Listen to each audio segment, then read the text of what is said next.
Bonjour à toutes et bonjour à tous. Aujourd'hui on se retrouve pour le Sphere and Cylinder. C'est un casse-tête de la collection Archimède Challenge chez Eureka 3D. Donc c'est un casse-tête en métal d'une difficulté 3 sur 4.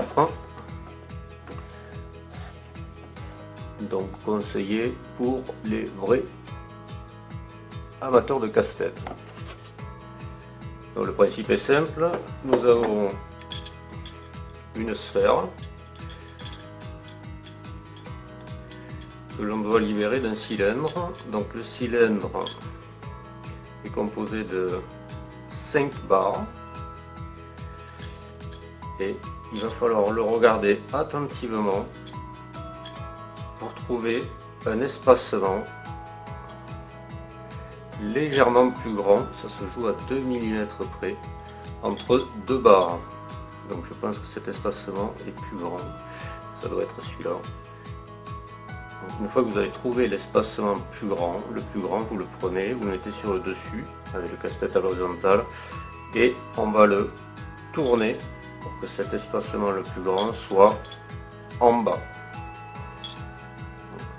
C'est l'unique possibilité de faire passer le cylindre.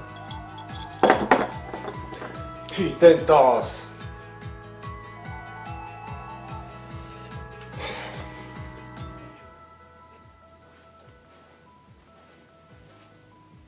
Bonjour à toutes et bonjour à tous. Aujourd'hui on se retrouve pour un casse-tête en métal, le casse-tête Sphere and Cylinder, collection Archimède Challenge de chez Eureka 3D. Donc c'est un casse-tête qui est donné pour une difficulté de 3 sur 4.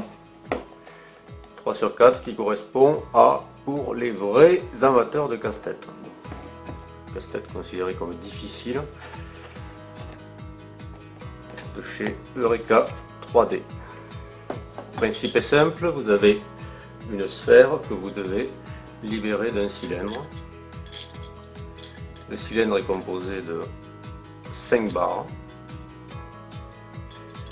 Il va falloir le regarder attentivement puisque l'espacement entre les barres est identique sauf à un seul endroit où il y a 2 mm de plus. C'est l'endroit où vous allez pouvoir faire passer votre boule, sinon il ne passera pas ailleurs. Donc vous regardez votre casse-tête, je pense que c'est ici. Donc cet espacement est supérieur de 2 mm aux autres.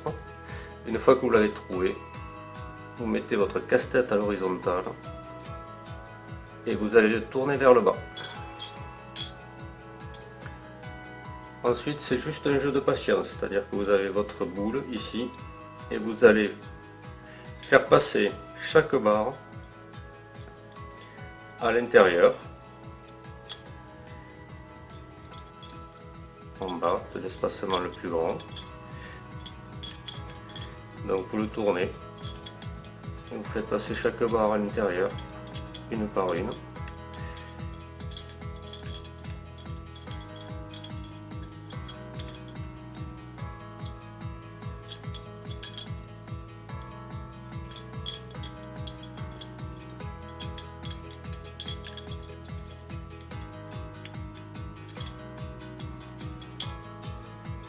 Vous allez vous retrouver dans cette position et vous continuez, vous le tournez, vous faites passer la barre à l'intérieur,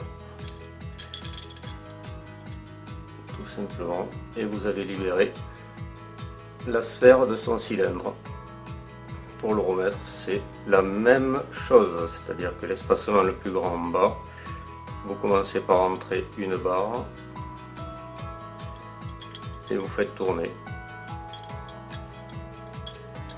pour faire entrer chaque barre une après l'autre et vous avez résolu le casse-tête Sphere and Cylinder de chez Eureka 3D. On se retrouve bientôt pour un nouveau casse-tête.